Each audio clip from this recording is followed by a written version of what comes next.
Good afternoon friends. তো আজ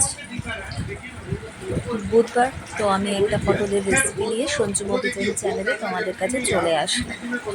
তো অনেক দিন বাদে আমি বড় ব্লগ শেয়ার করতে চলেছি, প্রায় 2 মাস বাদে আমি শর্টসে শেয়ার করি। এটা হচ্ছে পটল চিংড়ি,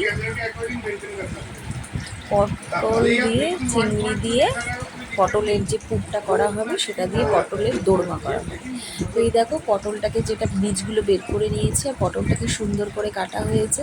চোকলাটাকে হালকা করে ছাড়িয়ে নিয়ে পটলের মানে কিছুটা মাস ওরভাবেই থাকবে, নিয়ে তারপরে সেই যে দানাগুলো, লঙ্কা এখানে 6-7টা, যে যেরকম ঝাল খাও, চিংড়ি আছে 3-4টে বড় চিংড়ি বলে, যদি ছোট হয় তো সে পরিমাণেই দেবে, রসুন আছে, আর সাথে একটু আদা এখানে ঝিরিঝিরি করে দিয়ে দিলাম। এবার এটাকে কি করব, পেস্ট করে নেব।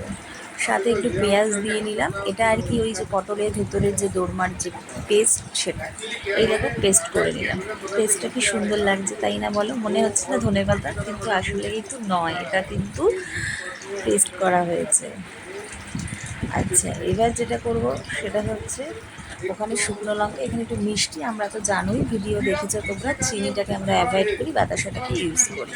ওর মধ্যে একটুখানি শুকনো লঙ্কা, একটু পাঁচফোড়ন দিয়ে, ওটাকে ফোড়ন দিয়ে ভালো করে পেস্টটাকে আর কি নাড়িয়ে চাড়িয়ে নিচ্ছি।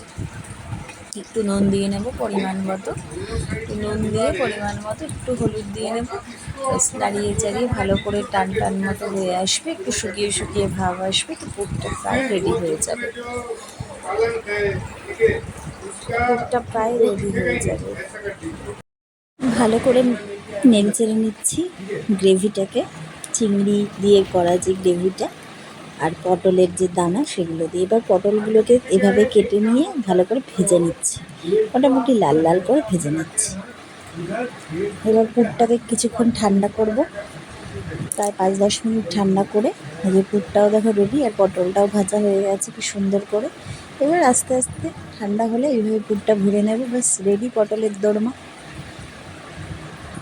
তোমাদের যদি ইচ্ছা হয় এটা ঝোলে দিয়ে আলু লম্বা লম্বা করে কেটে, আমাদের যে আলুটা দেখলে কাটা, ওটা কিন্তু আমরা ঝোলে আর দিইনি, আলুটাকে অ্যাভয়েড করে গেছি, অন্য তরকারিতে করে দিয়েছি। তো তোমরা যদি চাও আলু দেবে, ওই যে গ্রেভিটা চিংড়ি আর সেটার সাথে আলুরও গ্রেভি দিতে পারো। যারা নিরামিষ খেতে চাও তারা ওইভাবে করতে পারো। তো আরেকদিন পারলে দেখাবো। তো ভালো লাগলে একটা করে লাইক কমেন্ট করে দিও প্লিজ প্লিজ। আর সবাই পাশের থেকেও পাশে থাকা বেল আইকনটা প্রেস করে দিও। অনেক দিন বাদে তোমাদের সঞ্জু কিচেন চ্যানেলে চলে এলো। এটা ভালো থেকো, সুস্থ থেকো, নিজেদের খেয়াল রেখো, আর চ্যানেলটা সাবস্ক্রাইব করে পাশে